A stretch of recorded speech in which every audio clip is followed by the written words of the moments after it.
My favorite teacher is a teacher from Holston Middle School. His name is Mr. McMillan. He was my 7th grade science teacher, and he had such a unique take on teaching science that it really made me love science as a subject, and it made me want to become a doctor.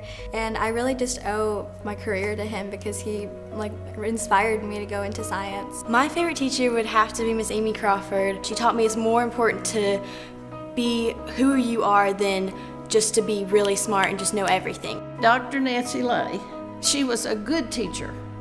You know, at the university level, you have some people that their egos are so big it gets in front of teaching, and she wanted you to learn. We stayed friends until she died. I helped take care of her. She's one of the funniest people I've ever known. If you could not have a good time with Nancy Lay, just stay home, because there's no hope for you.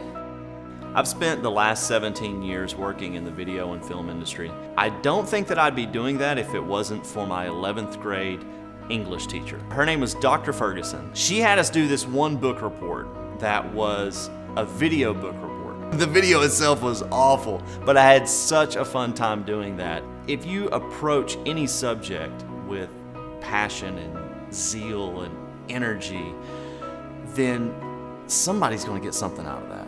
My favorite teacher I've ever had, Miss White. She was my physical science teacher from Gresham Middle School, and she was just so enthusiastic about science. She was just so fun, and she loved to play games, and she was so interactive with us in class. It was like she was in her element every day. She loved science, and and I like science, and so seeing her enjoying what she does, that's just amazing.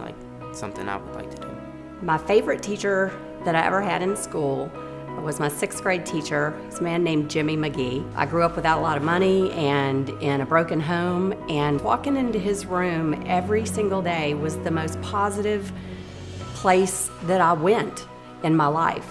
It was a place where I got filled up and where I always knew there were going to be kind words said not just to me but to everybody. As much as I appreciated him as a 6th grade student, I appreciate him even more as an adult now. Every day that man made my day.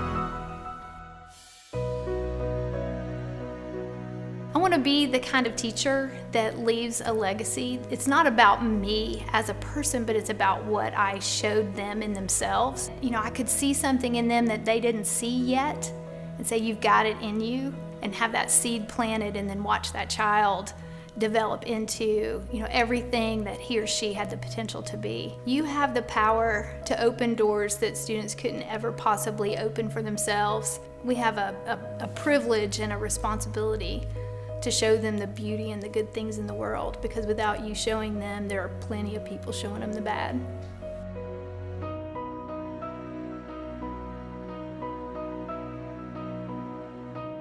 I was kind of down and depressed and didn't really know what I was going to do with my life. So I decided that I was going to do this tutoring opportunity at my church. So I met this little girl, and she was 8 years old at the time. And I got to help her with her homework. And then one day, it was around Christmas time, she handed me this big box. And I opened the box, and it had a Barbie in a wheelchair. And she said, I saved up my money and bought this for you because I thought it was cool. And I had never seen a Barbie in a wheelchair before, and I didn't know if they had them when you were a kid. And I was like, between the sobs, I was like, no, they didn't have them when I was a kid. This is so cool, thank you. From that moment on, I was like, I am making an impact that I didn't even know I could.